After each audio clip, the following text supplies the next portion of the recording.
This thing's pretty great.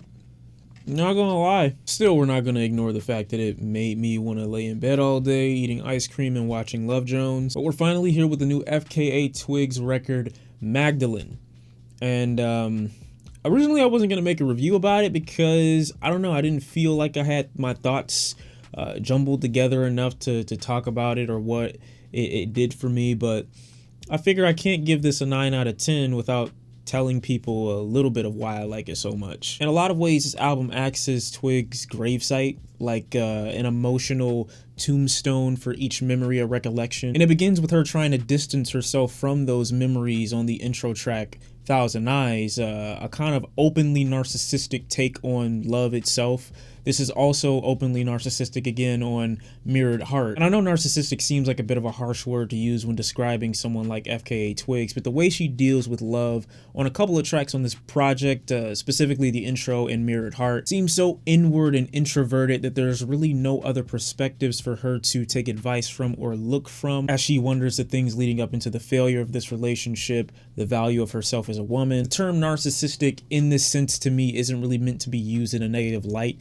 I've only used it in this sense to kind of illustrate how love has really taken over FKA Twigs' life and how she may value herself dependent upon the love she receives or the love that she's able to give. And if she's unable to give or receive love in either sense, maybe overthinking her own self-worth or value. These hushed, fluttering, and sometimes ghostly vocals take over a good portion of the tracks. She expresses herself vocally on this album the way I've seen her dance, sometimes intense, sometimes floating atop whatever she stands on like an angel. I love how she very skillfully in a lot of ways will use open space to sometimes illustrate this emotional emptiness or this void going on within herself. And I say that space works to add value to herself as she acknowledges her self-worth on Holy Terrain, a song that I will get to momentarily, talking about herself as if she is an essence of purity in a sense. I liken that to the way we look at property. Like if you go and you see a home, you see a house, you might want to rent it, you might want to buy it.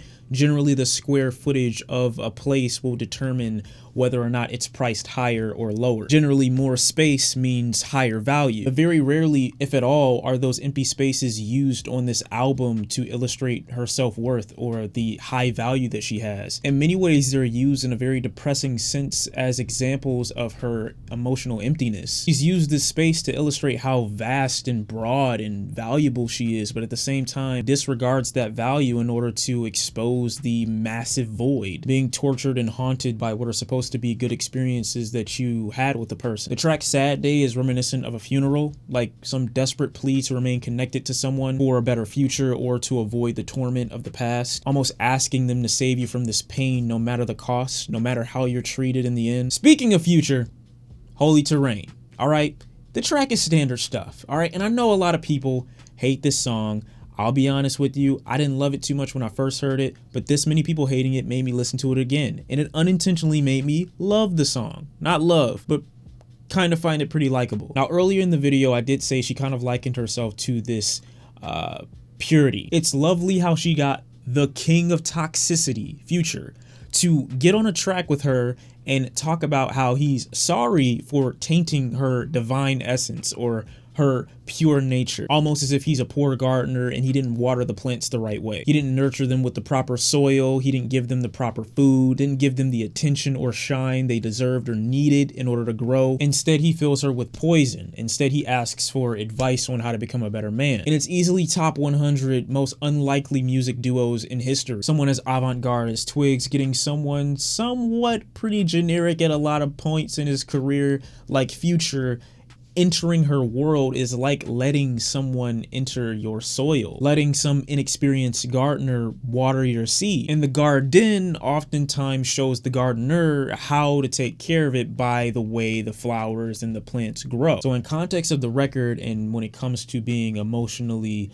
taken care of and guarded and nurtured properly, this track makes a lot of sense to me, and I just can't feel right disliking it. The track Fallen Alien is fantastic. It's almost like she's acknowledging a betrayal of herself, in service of this relationship, in service of another person, neglecting who she is. I like to imagine she means angel when she says alien. It's like she's trying so desperately to piece together anything remaining from this gravesite full of memories. At the same time, while she's doing so in the present world, she isn't acknowledging her hair falling out, her developing bags, her skin aging, her ribs showing, this forlorn hope of a future within the past, causing a blatant disregard for the present and a fear of a tomorrow without what she perceives to be love. Not too long before the release of this album, she did come out to the public and say that she had these tumors removed from her uterus. Physically, I'd imagine she'd be bedridden from the massive pain, the emotional grief, the mental stress, and overall lack of control she probably felt.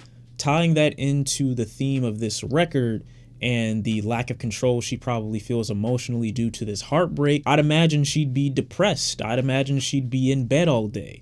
And she references that on a track called Daybed, where she's unintentionally made the bed that she lies in, the bed that she finds comfortability in, the one that's making nothingness feel somewhat attractive and enticing, this holy grail. On both the track Mirrored Heart and Daybed, she swells her isolation, giving up her control and falling deeper into nothingness. The rising synth is what I imagine to be the musical illustration of whatever is being panned into really slowly, as I imagine like this really big budgeted music video with this bed or whatever she's using as her comfort tool sitting atop a mountain with a very beautiful scenery being panned into ever so slowly. I really like this album being art pop in a lot of ways. I like it being glitch pop in a lot of ways. I like the very small references that it gives to hip hop.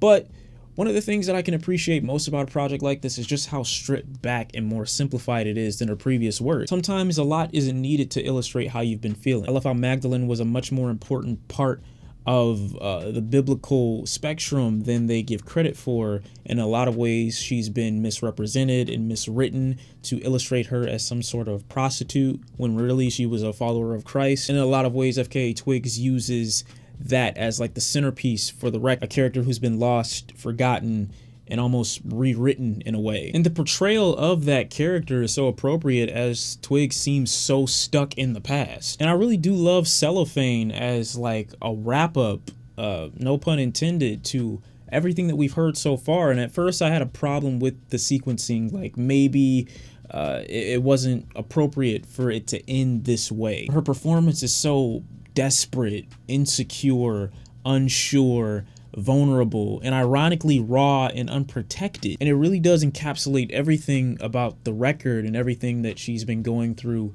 internally, how stripped back and untouched it all is, as she's pouring the remainder of her emotions and feelings out into this track in a way that wasn't illustrated in the earlier cuts. And I love how the album doesn't come off bitter. Despite her relationship being publicized with Twilight Boy, it doesn't seem like she's upset with any of the experiences that they had, only wanting to maintain and take them further. Whether or not she feels right, she's being honest emotionally with herself on the entirety of the record. She acknowledges that, yes, while I'm still strong, the desires of my heart are at times heartbreaking. I'm comfortable giving Magdalene a 9 out of 10. I really enjoyed this album. And it gradually built up on me. You know, I didn't love it immediately, but the more I listened to it, the more I internalized it and kind of saw her points of view and where she was coming from on the record, on a pen, I couldn't help but really enjoy it. You let me know how you felt about it in the comment section down below. Let me know if you loved it. Let me know if you didn't. And I'll see you next time. I'm out. Peace.